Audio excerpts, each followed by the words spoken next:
dust, He has ransomed me. His grace runs deep. While I was a slave to sin. Seigneur, merci pour ce temps. Merci pour ce temps de louange, d'adoration, ce temps d'immersion dans ta présence. Merci, Seigneur notre Dieu, parce que tu ne laisses personne à vide. Tu ne permets pas, Seigneur, que ce soit des moments, Seigneur, vides. Mais alors que nous nous approchons de toi, Seigneur, tu nous visites. Ce soir, Seigneur, tu nous visites dans les points les plus profonds, dans des choses, Seigneur, peut-être que nous n'avons pas exprimées, mais des choses que tu sais être importantes. Seigneur, tu n'es pas le Dieu, Seigneur notre Dieu de ce monde. Tu n'es pas une idole qu'on amène partout. Mais tu es le Dieu tout suffisant. C'est lui qui voit dans l'infiniment grand, mais aussi dans l'infiniment petit. C'est lui qui a ordonné, Seigneur, les mouvements des astres. C'est lui qui a établi les lois, Seigneur, de la nature. C'est lui qui les brise, Seigneur, et les rétablit comme il veut. Seigneur, c'est toi le Dieu que nous servons. C'est toi le Dieu que nous cherchons. Merci, Éternel. Dans le nom de Jésus. Amen. Amen. Alléluia. Amen. Gloire à Jésus. Que le nom du Seigneur soit béni. Amen. Que le nom du Seigneur soit béni. Après une semaine où on ne sait pas nous retrouver, Dieu nous fait grâce et nous permet de nous retrouver. Nous sommes là ce soir et nous allons continuer notre étude biblique. Avant de continuer l'étude biblique de ce soir, j'aimerais annoncer le programme que nous aurons à partir de ce dimanche, le programme de prière que nous aurons à partir de ce dimanche. À partir de ce dimanche, nous commencerons un nouveau thème. Nous avons fini le thème où nous parlions de vaincre dans un environnement hostile. Je nous suggère d'écouter les messages que nous avons partagés dans cet enseignement. Et à partir de ce dimanche après-midi, nous allons commencer dans nos programmes du dimanche et dans nos nuits de prière des nouveaux thèmes. Ça sera une série de thèmes qui parlera tout simplement de rencontrer Dieu. Et dans ces thèmes, nous voulons exploiter les thèmes suivants. Le premier thème, ça sera rencontrer le Dieu Tout-Puissant. Ça sera la rencontre, le premier, ça sera la rencontre avec le Dieu créatif. Le deuxième thème, ça sera la rencontre avec les dieux des accélérations. Le troisième, ça sera la rencontre avec le Dieu Tout-Puissant. Quatrième, là, sera la rencontre avec le Dieu qui pourvoit. Et le cinquième, ça sera la rencontre avec le puissant guerrier.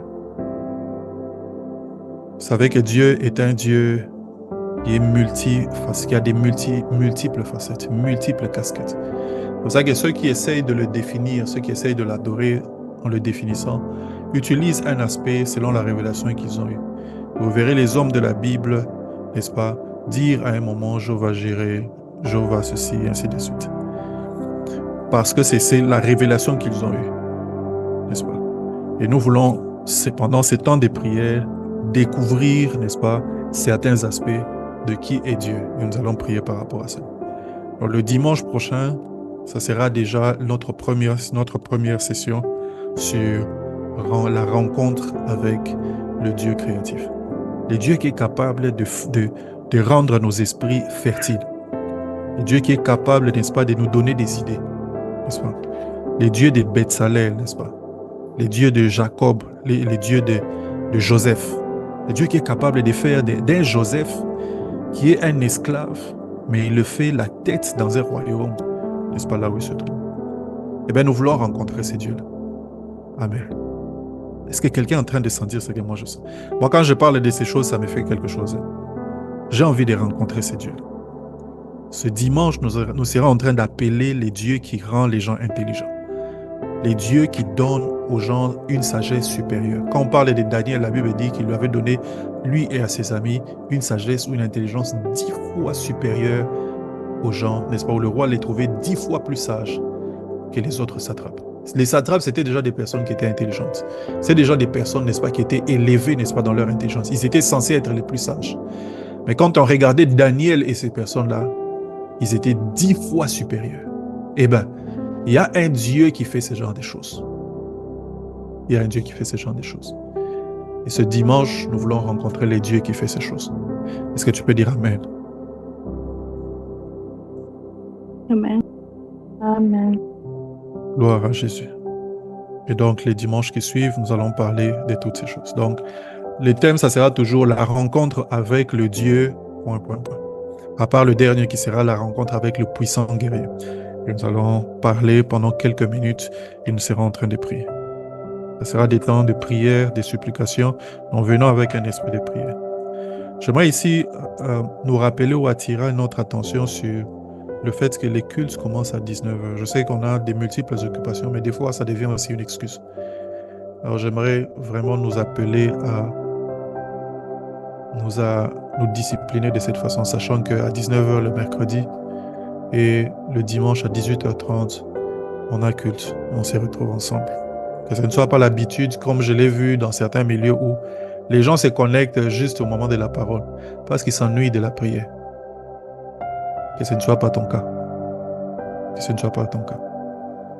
Donc, ne soyons pas les chrétiens qui viennent au moment de la prédication.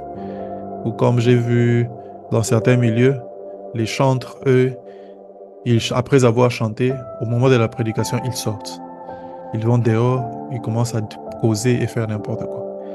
Nous sommes, n'est-ce pas, nous avons déjà dépassé ce stade-là. Nous comprenons l'importance du culte, que le culte commence dès la première minute jusqu'à la fin. Et tous ces temps, ce sont des moments consacrés que nous passons, n'est-ce pas, dans la concentration et dans l'intimité avec Dieu. C'est pour ça que moi, je fais toujours mes efforts pour être là 19h juste. Peu importe où je suis, peu importe comment j'ai été occupé, à 19h juste, j'essaie d'être connecté. Parce que je considère que ce sont des temps sacrés. Et cette discipline est une discipline importante à avoir. Et je nous rappelle cela pour que ce soit une habitude d'être ponctuel et non pas une habitude d'être en retard.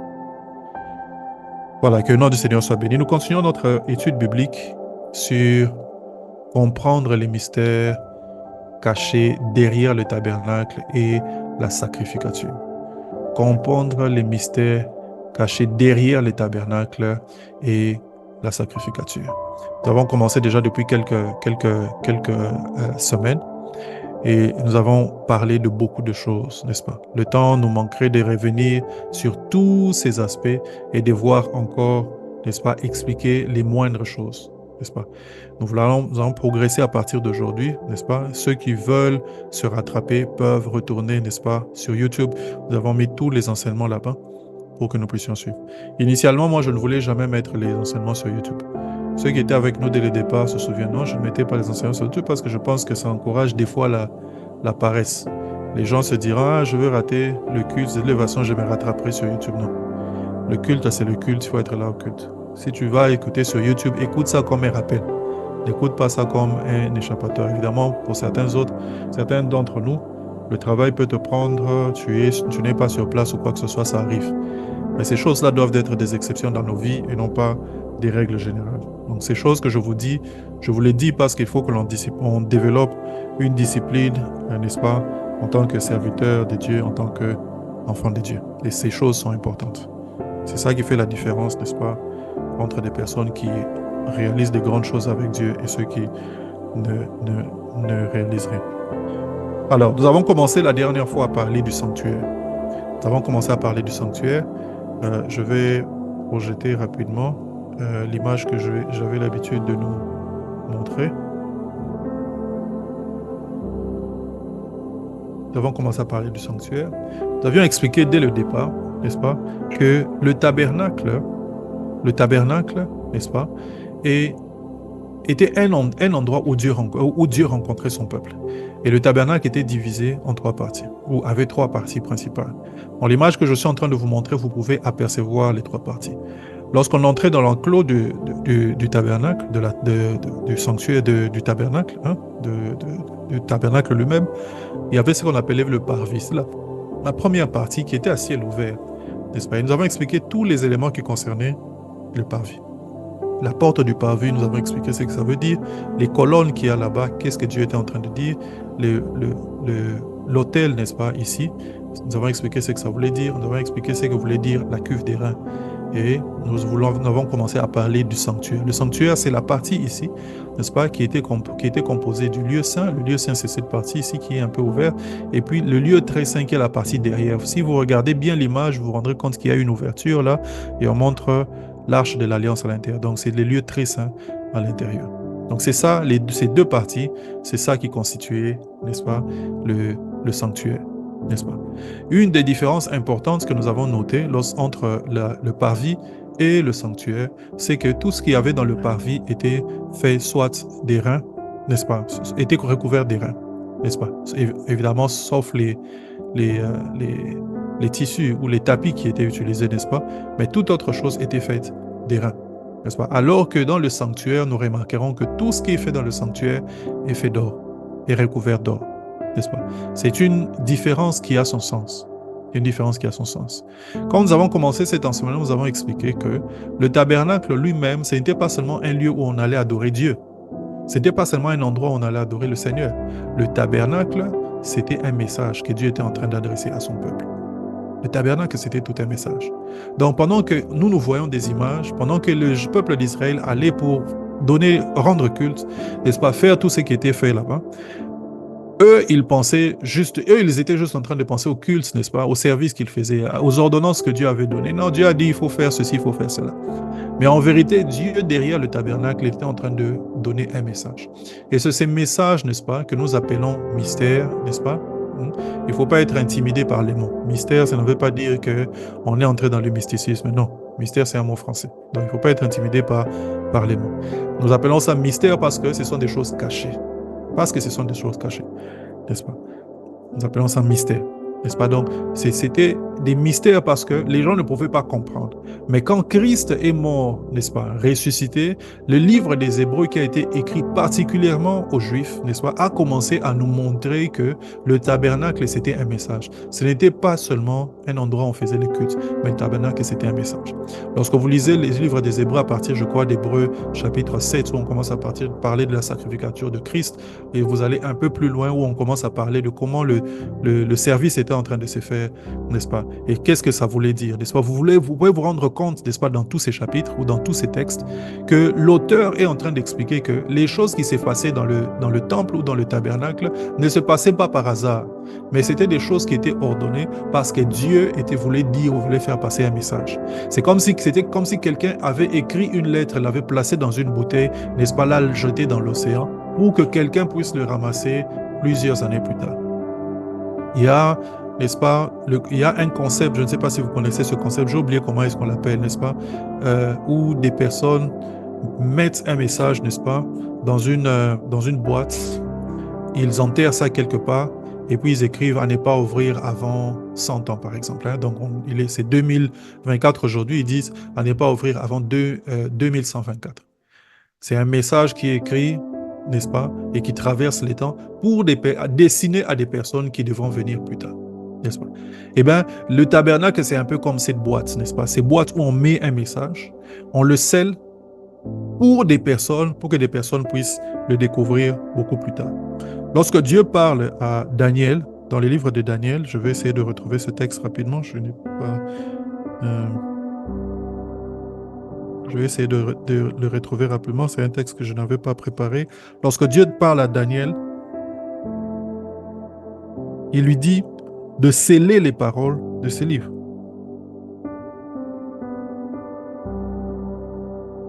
Daniel chapitre 12, au verset 4, la Bible dit « Toi, Daniel, tiens secrète ces paroles et scelle le livre jusqu'au temps de la fin. Alors, n'est-ce pas, plusieurs alors le liront et la connaissance augmentera. » Donc, Daniel était en train de recevoir des paroles prophétiques, des choses que Dieu était en train de vouloir dire aux gens, mais ce n'était pas pour les gens de cette époque. Donc, quand Dieu parlait, il était en train de parler, c'est vrai. Quelqu'un était en train d'entendre, c'est vrai. Mais Dieu a dit, les paroles de ce livre, scelle-les. N'est-ce pas? Scelle, parce que c'est pour plus tard. N'est-ce pas? Ce n'est pas pour maintenant, c'est pour plus tard. Eh bien, le tabernacle, c'est la même chose. Le tabernacle, ce sont des paroles qui nous ont été adressées, n'est-ce pas? Mais elles sont restées scellées, n'est-ce pas? Jusque plus tard. Lorsque vous lisez, par contre, dans Apocalypse chapitre 22, verset 10, quelqu'un peut lire pour moi? J'aimerais qu'on puisse être un peu plus engagé. Quelqu'un va lire pour nous Apocalypse 22, 10. Okay. Should I read? Yes. And he said to me, do not seal up the words of the prophecy of this book, for the time is near. Ah, you can stop there. Dans la version francophone, quelqu'un a la version francophone? Personne? Ok. La version francophone dit ceci. Ne scelle point les paroles de la prophétie de ce livre, car le temps est proche. C'est la grande différence entre le message que Dieu adresse à Daniel et le message qu'il adresse à Jean. Parce que le temps est proche, il lui dit, ne scelle pas. Mais à Daniel, il est en train de dire scelle, parce que le temps n'est pas encore venu, n'est-ce pas? Mais plusieurs vont lire plus tard et leur connaissance va augmenter. Eh bien, le tabernacle, c'est la même chose. Le tabernacle, c'était un message. Alors, nous avons commencé à décoder ce message, n'est-ce pas? Nous avons parlé du parvis et maintenant, nous sommes en train de parler du lieu, du sanctuaire. La dernière fois, en parlant, nous avons expliqué que le sanctuaire, n'est-ce pas, était principalement fait d'or ou d'objets qui étaient recouverts d'or, n'est-ce pas? Alors que le parvis nous parle principalement des éléments de la foi, n'est-ce pas? Des bases de la foi ou des B.A.B.A., des ABC de la foi, n'est-ce pas? Le tabernacle, le sanctuaire commence à nous parler des mystères ou des choses, n'est-ce pas, qui sont réservées aux enfants de Dieu, n'est-ce pas? Le parvis, n'est-ce pas, comme nous l'avons vu, parle des choses basiques auxquelles nous devons, n'est-ce pas, nous attacher, des choses basiques que nous devons connaître. Eh bien, le sanctuaire commence à nous parler des choses un peu plus profondes, n'est-ce pas? Cette différenciation en elle-même est un message pour nous faire comprendre que même dans notre marche avec Dieu et dans notre façon d'avancer avec le Seigneur, il y a des dimensions. Il y a des dimensions.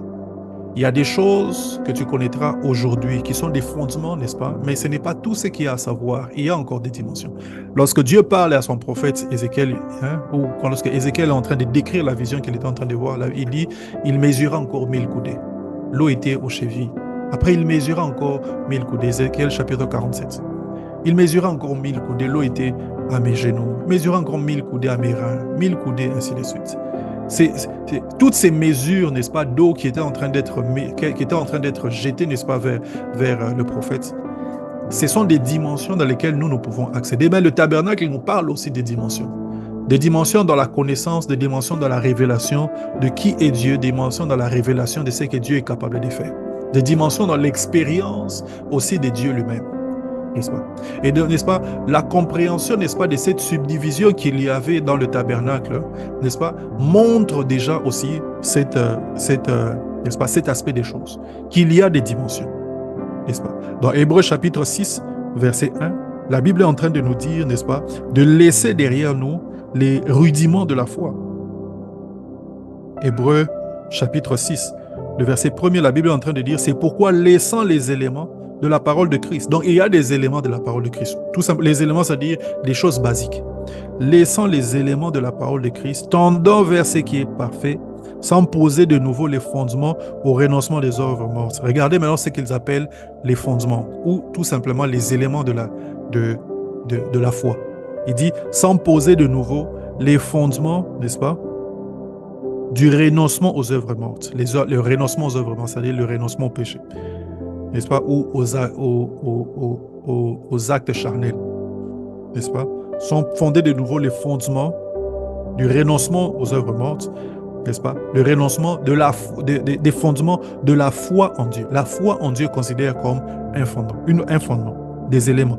La doctrine des baptêmes, n'est-ce pas, considère cela comme un fondement. L'imposition des mains, c'est un fondement. La résurrection des morts, c'est un fondement. Le jugement éternel. Il dit, c'est ce que nous ferons si Dieu le permet, car il est impossible que ceux qui ont été une fois éclairés, ainsi de suite. Il dit, laissant les éléments de la parole de Dieu. Laissant les éléments. Donc, dans la même parole que nous sommes en train de lire, il y a des éléments de la parole de Dieu. Et il y a des choses qui sont beaucoup plus profondes et beaucoup plus fortes. Maintenant, est-ce que ça veut dire que les éléments de la parole de Dieu ne sont pas importants? Loin de là. Loin de là. Ce n'est pas ce que ça veut dire. La Bible appelle même ces choses des fondements. Donc, ce sont des choses que tu dois savoir absolument, qui doivent être mises en place. Un de mes amis dans la foi, et aussi un frère dans le ministère, aimait beaucoup parler de ces choses. Il aimait poser la question, je lui dis, est-ce que tu sais ce que c'est les baptêmes? Est-ce que tu sais combien de types de baptêmes il y a dans la Bible? Les baptêmes, ça vient d'abord d'où? La plupart d'entre nous, ici, si on demande les baptêmes viennent d'où, c'est quoi la doctrine du baptême? Nous penserons que le baptême a commencé avec Jean-Baptiste. N'est-ce pas ce que vous pensez? Est-ce que quelqu'un sait que le baptême a commencé avant Jean-Baptiste? Vous savez? Tania, tu savais? Docteur Tania. Did you know?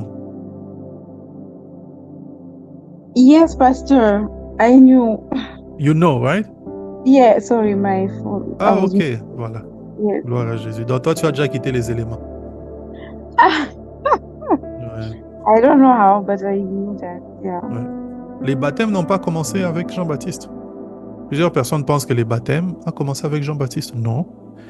Le baptême existait avant, n'est-ce pas? C'est une tradition qui existait déjà, n'est-ce pas? Ce n'était même pas réservé seulement aux Juifs, mais c'était quelque chose qui était pratiqué dans cette période. Mais c'est quelque chose qui a été incorporé, n'est-ce pas?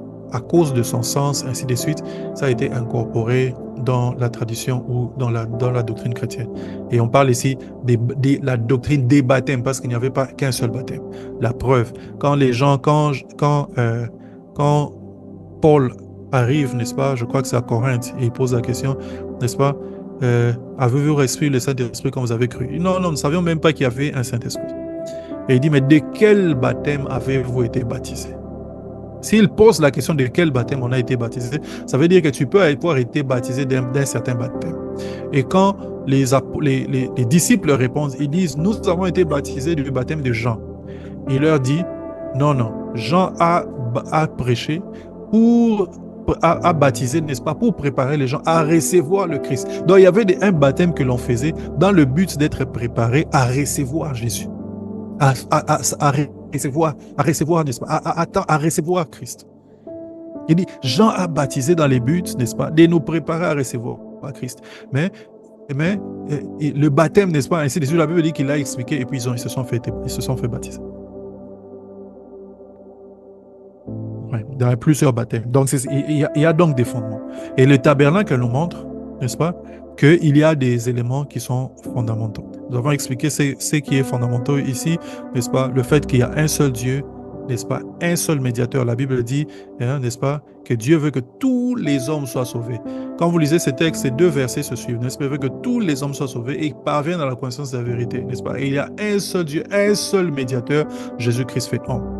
Le Dieu qui veut que tous les hommes soient sauvés n'a pas créé plusieurs portes pour aller vers lui. Il a créé une seule porte. Et dans le tabernacle, il y avait une seule porte. C'était le message, n'est-ce pas, qu'on était en train de nous annoncer, que Jésus est la seule porte. Il n'y en a pas une autre. Il n'y en a pas, il n'y a pas Mahomet, il n'y a pas Bouddha, il n'y a personne de toutes ces personnes-là n'est une porte qui amène vers Dieu. Il y en a une seule qui amène vers Dieu, c'est Jésus-Christ, n'est-ce pas? C'est pas Branham. Branham ne devient pas une porte. Vous savez que, n'est-ce pas, je ne sais pas si vous avez appris que le frère Lifoko est devenu pratiquement apostate. J'espère qu'il reviendra au Seigneur. Mais vous avez appris ça? Vous avez suivi? Vous connaissez le frère Lifoko du ciel? Oui, je le connais, mais je ne sais pas. Il est devenu quoi? Pardon, je n'ai pas compris. Apostate. Il croit plus, c'est ça? Oui, je vais vous expliquer. Astrid, tu connais? Je le connais. Oui. Le frère Lifoko du ciel a perdu la voix. Hein. Dans certaines de ses vidéos, il a affirmé que Branham c'est le Saint-Esprit. N'est-ce pas? Et je crois il y a aussi une autre vidéo où il a affirmé que Branham, c'est Dieu lui-même incarné, des trucs comme ça. Si vous cherchez ça sur YouTube, vous allez voir. Quelqu'un qui a chanté de très belles chansons. C'était l'écriture de Dieu lui-même. Oh. Je sais que tu écris mieux que les prophètes. Oh. Il a fait des belles chansons, n'est-ce pas? Et pourquoi seulement moi? Mais pourquoi seulement moi? Voilà le pourquoi. Il m'a aimé à sa grâce. Oh, il m'a aimé dans son amour. Des très belles chansons. Mais il est tombé dans l'apostasie, n'est-ce pas? Il a commencé à prêcher des histoires, n'est-ce pas? Il ne faut pas prêcher. Qu'il ne faut pas prêcher. Branham n'est pas une voix pour Dieu. Branham. Voilà pourquoi plusieurs personnes ont toléré, toléré ou accepté même le pasteur Baruti, vient de partir, n'est-ce pas? Lui aussi parlait beaucoup des Branham et des livres de Branham, ainsi de suite. Les gens ont accepté dans le milieu chrétien, n'est-ce pas? Parce que il disait clairement il n'y a pas un autre Dieu. C'est Jésus-Christ seul qui est Dieu. Il n'y a pas un autre chemin, c'est Christ. Il disait Branham était un prophète. C'est que la plupart d'entre nous, nous acceptons prophète, n'est-ce pas? Mais d'autres, comme les Foucault, sont allés dire que Branham, c'est le Saint-Esprit. Branham, c'est Dieu lui-même. Il a donné une preuve pendant une de ses prédications. Il dit, Branham a dit qu'il pouvait regarder sa respiration, il pouvait bloquer sa respiration pendant 2 heures ou 30 minutes, je ne sais pas. Alors il dit, mais vous alors essayez vous-même de bloquer votre respiration, même 30 minutes, on va voir. Branham, c'est Dieu. Parce que Branham a dit ça. Alors lui dit, ok, comme vous ne pouvez pas le faire, c'est que vous n'êtes pas comme Branham et Dieu. Même si Branham pouvait le faire, Dieu est capable de manifester le surnaturel par un homme sans que cette personne ne devienne Dieu. On a fait de lui un chemin. Alors je parlais, n'est-ce pas, du message du parvis. On parle de ça, on a parlé de la croix et du brisement, on en a parlé longuement, on a parlé de la sanctification. Alors nous avons parlé la dernière fois du sanctuaire. Le sanctuaire, une des caractéristiques du sanctuaire, c'est que le sanctuaire était couvert, n'est-ce pas? Il y avait 4 couvertures sur le sanctuaire. Il y avait une couverture, n'est-ce pas, d'étoffes multicolores, n'est-ce pas? Comme vous le voyez dans le dessin, n'est-ce pas, ces couleurs, n'est-ce pas, que vous voyez sur les rideaux. Eh bien, il y avait une couverture au-dessus, n'est-ce pas, qui était d'abord de cette étoffe-là. Au-dessus de cette couverture, il y avait une couverture blanche, comme vous êtes en train de voir, n'est-ce pas? Il y avait d'abord une couverture multicolore, et ensuite il y avait une couverture blanche, et puis il y avait une autre couverture qui était faite, n'est-ce pas, de peau de bélier, et qui était teinte en rouge, c'est ce que vous voyez là, et puis il y avait une 4e couverture au-dessus, qui était une couverture, n'est-ce pas, faite en poil de dauphin.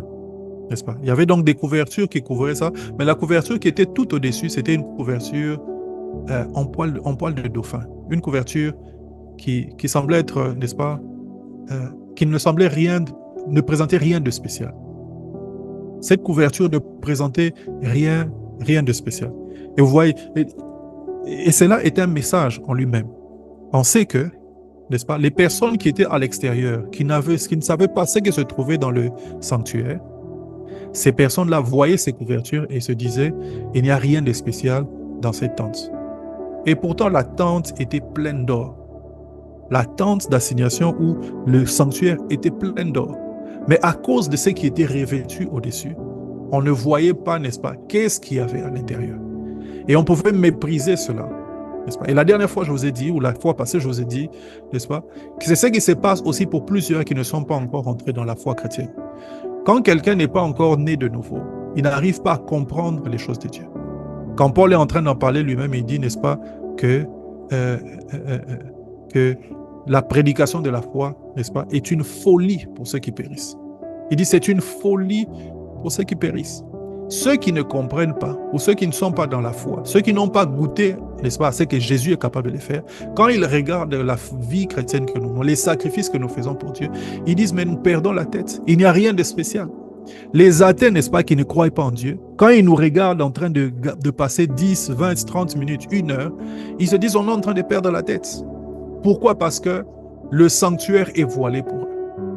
Le sanctuaire est voilé. Ils ne peuvent pas voir les trésors qu'il y a à l'intérieur. Écoutez, on ne peut pas voir les trésors qu'il y a dans la vie chrétienne, n'est-ce pas, en regardant des choses de loin. Tu ne peux pas voir les trésors qu'il y a dans la vie chrétienne, n'est-ce pas, en restant à l'extérieur. Tu ne peux pas expérimenter cela en restant à l'extérieur. L'expérience, n'est-ce pas, des choses de Dieu, c'est parce que quand on passe par la porte est désignée, le chemin est désigné, et que l'on entre à l'intérieur, alors tu seras en train de vivre certaines choses. Alors tu seras en train de vivre la gloire. La seule chose qui était une indication de la gloire qu'il y avait à l'intérieur, c'était la porte, n'est-ce pas? Parce qu'à la porte, on pouvait voir ces rideaux qui étaient un rideau magnifique, n'est-ce pas? Bigoré, plusieurs couleurs, n'est-ce pas? Et on pouvait voir les colonnes d'or. Mais c'est tout ce qu'on pouvait voir. C'est ce qui est annoncé tout simplement. C'est un peu comme l'annonce de l'évangile qui te dit, voilà ce que Jésus peut te donner, la vie éternelle, n'est-ce pas? La délivrance, n'est-ce pas, de tes péchés, la délivrance de tes familles, ainsi de suite. Mais c'est tout ce que Dieu est en train de te dire, mais il te dit maintenant, crois en moi et je peux faire encore plus. Et quand tu passes par la porte, alors tu vois tout l'or et toute la gloire qu'il y avait à l'intérieur. Mais tant que tu restes à l'extérieur, que tu regardes tout simplement cette tente, ce que tu vois, c'est la peau, la peau, n'est-ce pas, de dauphin. N'est-ce pas? Cette peau qui est simple, n'est-ce pas? Et tu te dis, ah, mais il n'y a rien de spécial là-dedans. La plupart des gens, des personnes qui ne sont pas nées de nouveau, c'est l'attitude qu'ils ont à l'égard de la foi chrétienne. Ils se disent qu'il n'y a rien de spécial. Parce qu'ils ne sont pas à l'intérieur. Ils se disent qu'il n'y a rien de spécial. Quand ils arrivent, qu'on leur prêche la croix, c'est-à-dire qu'ils sont ici dans le parvis et qu'on est en train de leur prêcher, c'est que veut dire l'autel des reins, n'est-ce pas? L'autel des reins, c'est ce qu'il y a dans le parvis ici. Nous avions dit la dernière fois qu'on ne peut pas arriver dans le sanctuaire sans passer par l'autel des reins et la cuve des reins. Donc, il faut recevoir le message de la croix et le message du brisement, les messages de la sanctification. Quand on est en train de prêcher ces choses, ils se disent, je vais abandonner telle chose, je vais abandonner telle chose. Je veux donner ma vie comme ça à quelqu'un que je ne connais même pas. Pourquoi? Parce qu'ils ne voient pas la gloire qui est en train d'attendre, qui est en train de venir plus tard. Dans le livre des Romains, la Bible dit, n'est-ce pas, que nos souffrances du temps présent ne sont pas comparables, n'est-ce pas, à la gloire, n'est-ce pas, que Dieu réserve pour nous. Nos souffrances ne sont pas comparables à la gloire que Dieu réserve pour nous. Donc, les choses que tu expérimentes, n'est-ce pas, dans ta marche, n'est-ce pas, des choses que Dieu te demande d'abandonner, n'est-ce pas. Des fois, il y a des gens qui abandonnent des choses auxquelles on n'a aucune idée. Ça n'a rien de comparable au poids de la gloire qui est en train de t'attendre. Nous avons expliqué l'autre fois que l'or est une image de la gloire. L'or elle-même, c'est une image de la gloire. Dans la tente d'assignation qui est comme ça, pleine d'or, n'est-ce pas, qui est comme ça, n'est-ce pas, qui a comme ça des ustensiles qui sont dorés ou faits en or massif, ne fait que parler, n'est-ce pas, de la gloire et de la divinité. De la gloire et de la divinité. N'est-ce pas? Mais cette gloire, elle n'est vécue que quand on passe, n'est-ce pas, par le chemin de la croix. Quand on accepte, n'est-ce pas, la prédication de la sainteté. Et il y a des gens qui ont abandonné des grandes choses. J'en parle, j'ai entendu l'histoire d'une dame à l'époque du président Mobutu, n'est-ce pas? C'est dans les années 90. Elle était deuxième femme d'une personnalité dans le pays. Et pour ceux qui ont une idée de comment ça se passait à l'époque, dans les années 90, quand tu es dans les sillages du président Mobutu, tu brasses des millions. Ta vie, vraiment, il n'y a rien de commun entre toi et les personnes normales, n'est-ce pas, qui vivent, n'est-ce pas, dans le pays. Il n'y a rien de commun. Les types de maisons, les endroits où vous allez, il n'y a rien de commun. Et cette femme était deuxième femme. Elle avait tout ce qu'il fallait avoir. Elle était jolie, elle était belle, elle avait une maison et tout. Elle a rencontré le Seigneur. Et une des choses qu'on lui a dites, c'est « Tu ne peux pas continuer à vivre et être deuxième femme de cette personne. » Cette femme est rentrée sans hésitation et allée parler à son mari. Elle a arrêté cette relation. Son mari lui a tout enlevé. Elle a accepté. Elle a tout perdu. Plus tard, elle a rencontré quelqu'un d'autre. Elle s'est mariée. Elle a vécu sa vie normalement. Elle a tout abandonné. Il y a des gens qui abandonnent des choses comme ça. Moi, je me souviens à l'université, je ne sais pas si j'en ai parlé hier.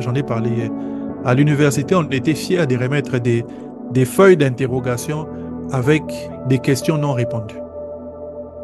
On avait l'habitude de se dire, n'est-ce pas, qu'on ne va pas s'exposer à la tentation en restant dans la salle d'examen, sachant qu'il y a des questions pour lesquelles on n'a pas de réponse. Donc, quand moi je rentre dans la salle d'examen, je réponds à toutes les questions pour lesquelles j'ai des réponses. Celles pour lesquelles je n'ai pas de réponse, je me lève je laisse vite, je dépose ma feuille. Au nom de Jésus, je pars. Et Dieu nous a fait grâce de ne pas échouer. Eh bien, des gens font des sacrifices. Mais les sacrifices que l'on fait n'ont rien de commun avec la gloire qui est en train de nous attendre. Eh bien, cette gloire peut être cachée, mais cette gloire existe. Cette gloire existe. N'est-ce pas? Cette gloire existe.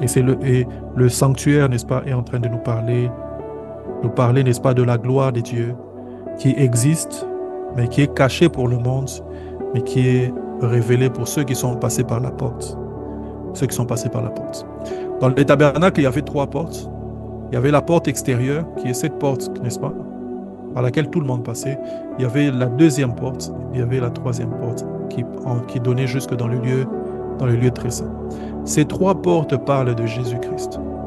Les 3 portes parlent de Jésus-Christ. Jésus lui-même, quand il parle de lui-même, il dit « Je suis la porte des brebis ». Je suis la porte. Pour les brebis du Seigneur, il n'y a pas 2 portes, il n'y en a qu'une seule. C'est Jésus-Christ. N'est-ce pas? Cette vérité doit être une vérité qui est tellement indéniable qui ne doit pas être discutée dans ton cœur. Tu ne dois pas voir dans ton cœur une autre porte que Jésus-Christ. Un jour, je parlais avec un de mes amis, n'est-ce pas? On parlait du salut, de la réalité du salut, n'est-ce pas? Et de la grâce. Et je venais à peine de lire, de suivre des séries de prédications qui parlaient, n'est-ce pas, de la grâce, de la foi et du salut. Et je lui ai fait cette déclaration, je lui ai dit, frère, si ta vie de sanctification devient la raison pour laquelle tu entres au ciel, si ta vie de sanctification devient la raison pour laquelle tu entres au ciel, c'est que la croix de Jésus n'a servi de rien. Parce que la vie de sanctification, c'est ce que toi tu fais pour Dieu. N'est-ce pas? C'est la façon dont tu te comportes, la façon dont tu vis pour Dieu. N'est-ce pas? Si c'est ça qui te fait entrer au ciel, alors la croix ne t'a servi de rien. Or, la croix, c'est ce que Jésus ou ce que Dieu a fait pour toi. La croix, c'est ce que Dieu a fait pour toi. Nous étions tous incapables, n'est-ce pas, d'arriver à Dieu. Si c'était par nos œuvres, alors les hommes de la Bible devraient entrer au ciel, n'est-ce pas, sans passer par Christ. Regardez le jeune homme, n'est-ce pas, qui vient vers Jésus et dit, « Seigneur, que dois-je faire pour hériter le royaume des cieux ?» Jésus lui dit, « Tu sais que tu connais la loi et les prophètes. Va, fais cela, et puis suis-moi. » Il dit, « J'ai fait toutes ces choses. » Cet homme est parlé à Jésus, il dit, « J'ai fait toutes ces choses. » Mais il dit, « Que dois-je faire pour hériter le royaume des cieux ?» Il savait dans son cœur qu'il y avait quelque chose qui manquait. Et Jésus lui a dit, « Vends ce que tu as, vends, et puis suis-moi. » Il est parti triste parce qu'il avait beaucoup de biens. N'est-ce pas? Si c'est ce que tu fais qui t'introduit au ciel, alors la croix ne te sert à rien. Alors je lui ai dit ça, n'est-ce pas? Si c'est ce que tu fais qui t'introduit au ciel, alors la croix ne te sert de rien. Il était choqué. Il était choqué.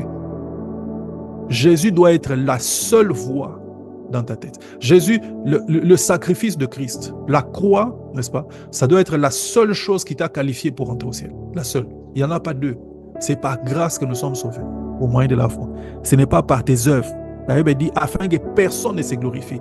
Si c'était par nos œuvres, si c'était par notre sanctification, vu que nous ne nous sanctifions pas de la même manière, il y a certaines personnes qui auraient des raisons de venir et se taper la poitrine et dire, moi je me sanctifie plus que tout le monde. Il dit non, ce n'est pas par vos œuvres. Éphésiens chapitre 2, versets 9 à 10, si je ne me trompe pas. Ce n'est pas par les œuvres, c'est par la foi. C'est par grâce au moyen de la foi. Donc, dans notre tête, il doit y avoir une clarté déjà établie. Le chemin pour entrer, pour voir le Seigneur, ce n'est pas ce que je fais, ce n'est pas ce que je dis ou ce que je ne fais pas. C'est Jésus-Christ, c'est le sacrifice de Jésus à la croix. Maintenant, la place de la sanctification, c'est autre chose. La sanctification, c'est une adoration que tu as pour Dieu. La sanctification, c'est le résultat, n'est-ce pas, de ta reconnaissance à l'égard de ce que Jésus a fait. La sanctification, c'est la manifestation de ta crainte à l'égard du Seigneur, de ton amour pour Dieu. La sanctification, c'est ta vie normale en tant qu'enfant de Dieu. La sanctification, c'est un résultat normal du fait que tu as été transformé, et tu as été régénéré, que tu as été lavé. La sanctification. Vous voyez, c'est Jésus. Alors, j'étais en train de parler des portes, n'est-ce pas? Il y a une seule porte et ça doit être clairement établi. Alors, Jésus est cette porte-là. Et j'avais dit la dernière fois, n'est-ce pas, Jean chapitre 4, verset 6, ça veut dire, Jésus dit, je suis le chemin, la vérité et la vie. N'est-ce pas? Chacune de ces portes, les théologiens l'appellent, n'est-ce pas, d'un de ces mots, n'est-ce pas? La porte première, ici, les théologiens l'appellent le chemin, parce que c'est la voie qui nous permet d'entrer ou qui permettait d'entrer dans le tabernacle. Le chemin. Et Jésus dit, je suis le chemin. Et la deuxième porte, c'est la vérité. Et il dit, la troisième porte, la vie. Et Jésus est toutes ces trois portes-là. Je suis le chemin, la vérité, la vie. Alors pourquoi je vous parle de ces choses? Parce que tu es entré, n'est-ce pas, dans la vie chrétienne par Jésus-Christ, par la foi en Christ. Tu es déjà chrétien, enfant de Dieu. Tu as reçu le message de la croix. Tu vis comme enfant de Dieu. Tu es dans les parvis. Maintenant, pour comprendre des choses encore plus grandes de Dieu, il n'y a pas un autre chemin, c'est encore vers Jésus qu'on va. N'est-ce pas? Tu dois passer par le chemin qui s'appelle la vérité. Et Jésus a dit, je suis la vérité. La révélation que tu as de Dieu te permet maintenant de commencer à vivre des choses encore plus glorieuses dans ta vie avec le Seigneur. Commencer à vivre, n'est-ce pas, l'atmosphère de la gloire de Dieu pendant que tu es en train d'adorer. Commencer à voir ta foi grandir et atteindre certaines dimensions. Commencer, n'est-ce pas, à voir des résultats, n'est-ce pas, de certaines choses que tu es en train de faire. N'est-ce pas? Commencer à avoir l'autorité, n'est-ce pas, dans le monde spirituel. Quand tu passes par le chemin, n'est-ce pas, ou par la porte de la révélation, alors tu commences à vivre ces choses. Et c'est là où la gloire de Dieu se manifeste, où la divinité de Dieu devient évidente, n'est-ce pas, palpable. C'est là où l'or, n'est-ce pas, devient manifeste. C'est quand tu entres dans le sanctuaire. Quand tu entres dans le sanctuaire. Vous voyez, nous sommes tous passés par la première porte. Sommes-nous passés par la deuxième porte? La porte, n'est-ce pas, de la vérité ou de la révélation. La porte de Jésus comme étant la révélation de Dieu qui nous permet de toucher à des dimensions glorieuses, n'est-ce pas, de la personne de Christ. N'est-ce pas? Eh bien, c'est ce que le sanctuaire est en train de nous dire. Le sanctuaire est un message, n'est-ce pas, ou un appel à la profondeur. Le sanctuaire, c'est un message ou un appel, n'est-ce pas, pour les enfants de Dieu à leur dire, là où tu es, ce n'est pas tout ce qu'il y a. C'est un appel, n'est-ce pas, à aller encore plus en profondeur. Encore plus en profondeur. Encore plus en profondeur. Je vais finir ce soir en nous donnant la signification des 4 ou 5 couvertures qu'il y avait sur le sanctuaire. 4 ou 5 couvertures qu'il y avait sur le sanctuaire. Donc, parlons des couvertures qu'il y avait sur le sanctuaire. Donc, nous sommes dans le sanctuaire, n'est-ce pas? Une des premières choses que nous allons expliquer, ce sont les couvertures qu'il y avait sur le sanctuaire. Lisons un texte. Exode 26, à partir du verset 1er. Je ne veux probablement pas tout lire. Notez 26, du verset 1er au verset 14. Exode 26, je suis allé dans Exode 1er. Exode 26, à partir du verset 1er. Tu feras le tabernacle de 10 tapis, de fin lin et tore. Le fin lin et tore, c'est un tapis blanc. Et d'étoffes teintes en bleu, en pourpre et en cramoisi.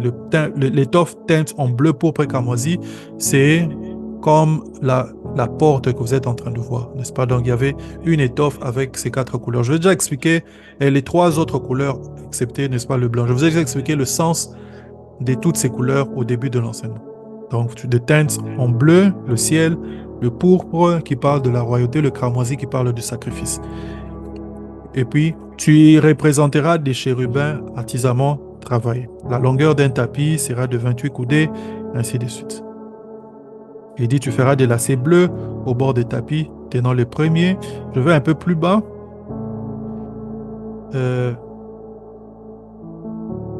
Au verset 7, tu feras des tapis en poil de chèvre pour servir de tente, n'est-ce pas, sur le tabernacle. Tu feras 11 de ces tapis, n'est-ce pas? On parle de tapis en poil de chèvre.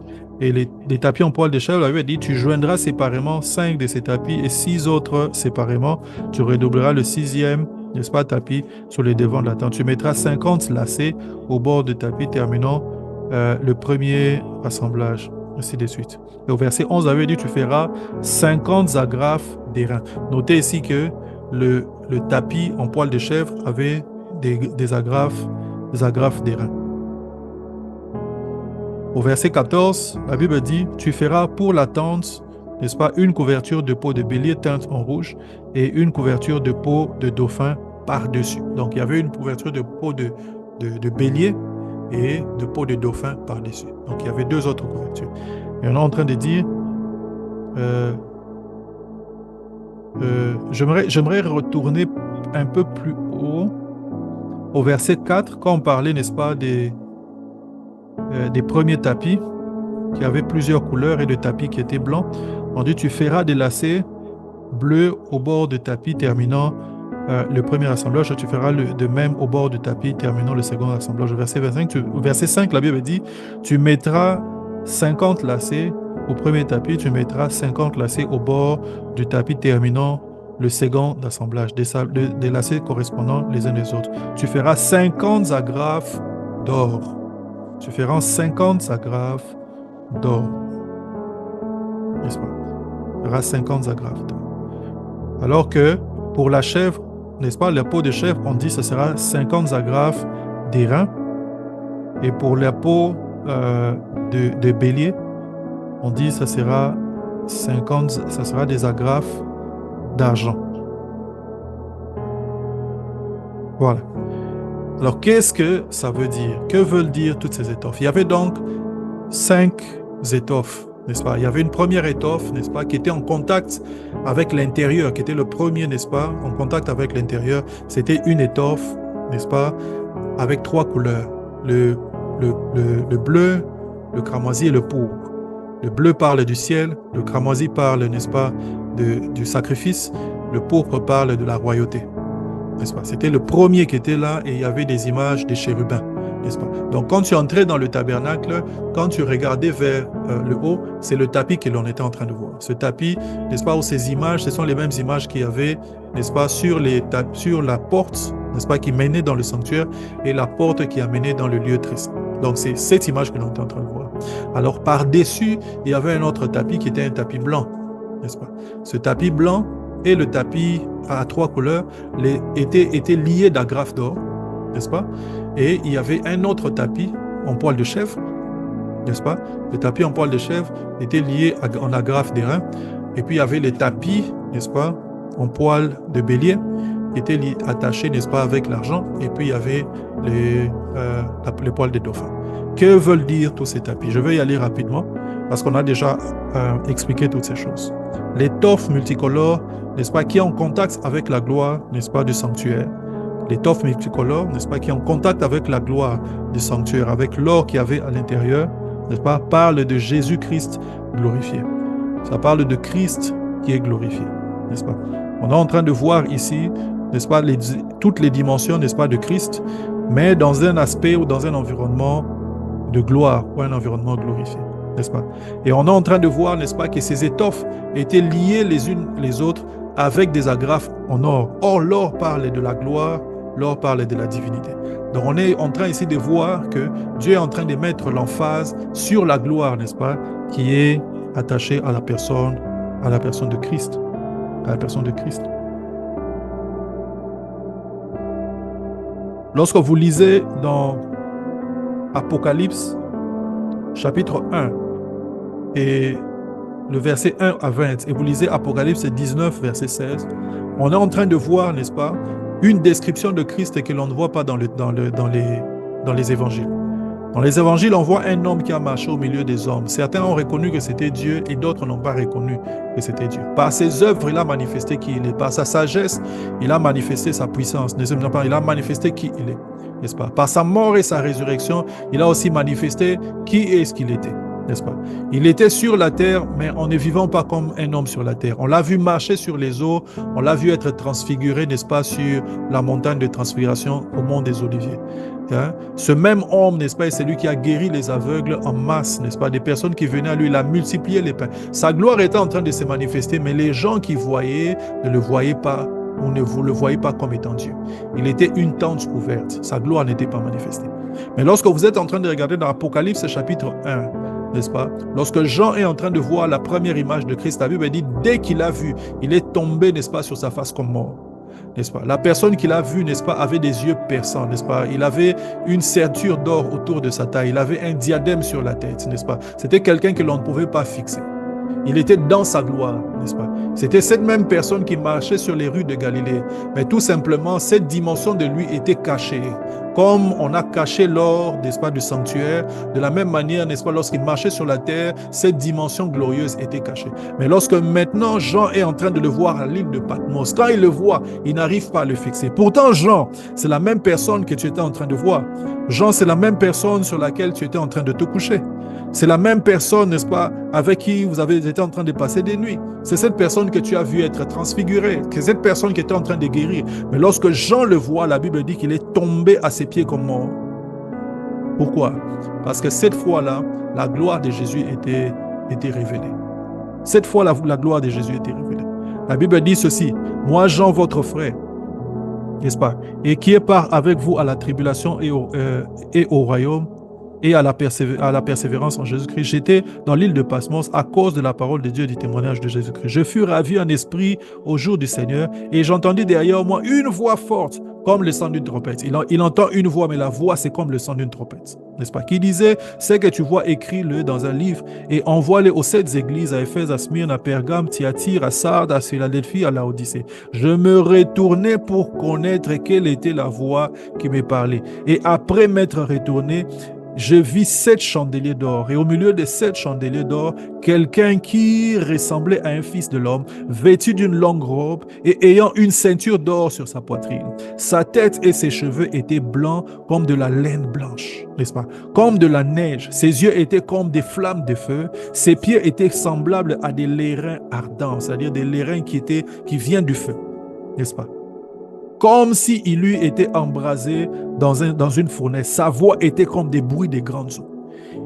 Il avait dans sa main droite 7 étoiles. De sa bouche sortait une épée aiguë à 2 tranchants, et son visage était comme le soleil lorsqu'il brille dans sa force. Quand je l'ai vu, je tombai à ses pieds comme mort.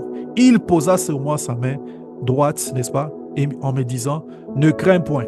Je suis le premier et le dernier. Là, maintenant, c'est Jésus qui parle de lui. Je suis le premier et le dernier. Le vivant. J'étais mort. Il est en train de lui donner une référence. La personne que tu avais vue ou dont tu avais entendu parler, qui était allée à la tombe, c'est moi. J'étais mort et voici, je suis vivant au siècle des siècles. Non seulement je vis maintenant, mais je suis vivant encore pour les siècles qui sont en train de venir. Ça, c'est Jésus qui est en train de parler de lui-même. Il dit: je tiens les clés de la mort et du séjour des morts. Il lui parle de sa puissance et de ce qu'il est capable de faire. Je tiens les clés de la mort et du séjour des morts. Ainsi de suite. Ça, c'est Jésus qui est dans sa gloire. Vous voyez? C'est Jésus qui est dans sa... Il y a une différence entre Jésus, n'est-ce pas, qui a marché sur les rues de Galilée, et le Jésus qui allait dans sa gloire. Lorsque vous lisez dans Apocalypse chapitre 19, on le décrit encore, n'est-ce pas? On décrit Jésus dans sa gloire. Le verset 16, la Bible dit ceci. Verset 14, elle dit: les armées qui sont dans le ciel le suivent. Je vais lire à partir du verset 11. La Bible dit: puis je vis le ciel ouvert, et voici parut un cheval blanc. C'est lui qui le montait s'appelle Fidèle et Véritable. Et il juge et combat avec justice. Ses yeux étaient comme des flammes de feu, n'est-ce pas? Sur sa tête étaient plusieurs diadèmes. Les diadèmes, ce sont des signes de victoire. Quand on dit plusieurs diadèmes, c'est-à-dire qu'il a combattu et il a remporté plusieurs victoires.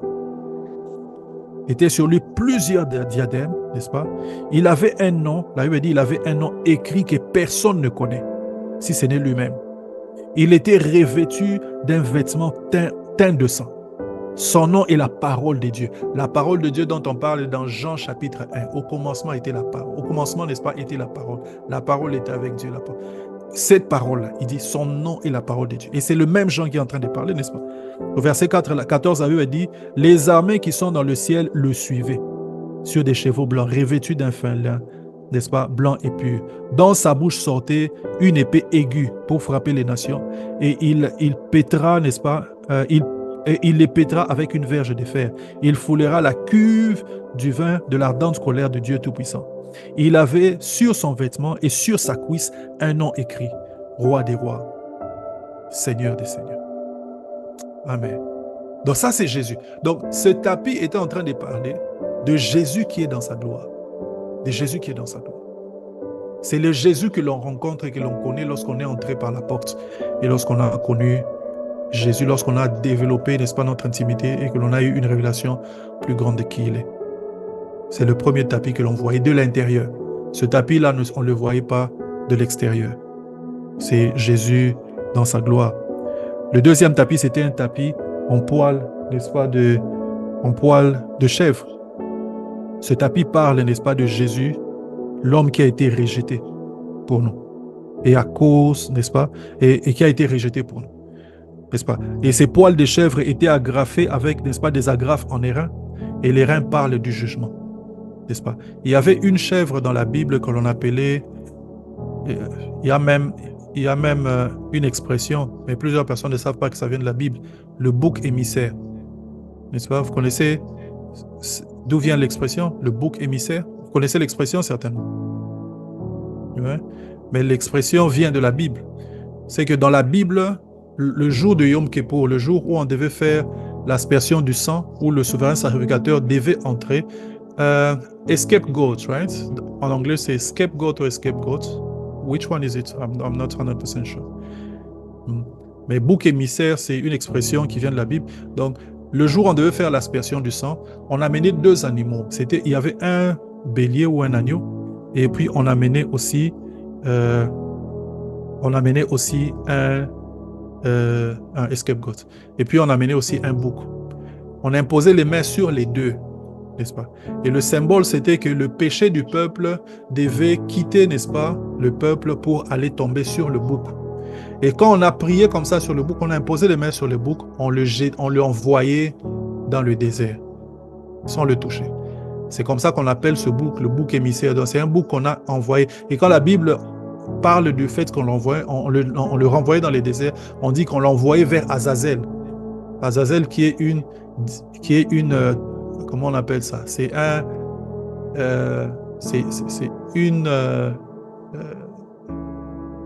une domination ou un esprit, n'est-ce pas?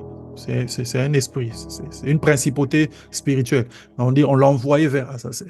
C'est comme ça qu'on appelle ce bouc-là un bouc émissaire, n'est-ce pas? C'est le bouc sur lequel tombent les péchés de tout le monde, en quelque sorte. Donc quand on dit quelqu'un, non, il est le bouc émissaire, donc les fautes de tout le monde tombent sur lui. Et bien ce bouc-là, c'était un bouc émissaire. Émissaire parce qu'on l'envoyait, mais l'expression parle du fait que le péché de tout le monde tombait sur ce bouc. Eh bien, il y a un élément de jugement. Donc, c'est la couverture en poil de chèvre parle, n'est-ce pas, de Jésus, pas qui a été rejeté à cause de nos péchés. Notez Lévitique chapitre 16, le verset 5 à 10. C'est là où vous pouvez voir cette histoire. La 3e couverture, c'était la couverture en peau de bélier. La couverture en peau de bélier parle, n'est-ce pas, du sacrifice de Jésus. Du sacrifice de Jésus. La peau de bélier était teinte en rouge. Et le teint rouge parle tout simplement du sacrifice, n'est-ce pas? Parle du sacrifice. Et bien, cette teinte en rouge parle du sacrifice de Jésus pour les hommes. Et puis, il y avait une 4e couverture. Une 4e couverture, c'était la couverture en peau de dauphin, qui est la couverture qui était au-dessus, qui parle de la simplicité, n'est-ce pas? Qui parle de la simplicité. Ces couvertures n'avaient rien de spécial. Il n'y avait rien que l'on pouvait y trouver. Et bien, Dieu a voulu que les choses de Dieu soient ainsi cachées. La couverture dont je n'ai pas parlé ici, c'est la couverture blanche qui se trouvait entre la toute première couverture bleu, rouge, bleu, cramoisi et pourpre et la couverture en poil de chèvre. Et bien, le blanc parle tout simplement de la justice de Dieu. Voilà, on va s'arrêter là pour aujourd'hui. On a largement débordé les 20h45, 44, bientôt 45. On va prier pour dire merci à Seigneur. Seigneur, merci pour ce temps. Merci pour l'opportunité que tu nous as donnée d'apprendre de toi, de recevoir l'enseignement de ce soir. Merci, Seigneur notre Dieu, de nous avoir donné l'opportunité d'avoir une révélation plus forte, plus grande de qui tu es. Que toi seul tu reçoives l'honneur, que tu reçoives la gloire. Au nom de Jésus. Est-ce qu'on peut dire ensemble merci Seigneur Jésus? Merci Seigneur Jésus. Amen. Amen. Amen. Gloire à Dieu. Gloire à Dieu.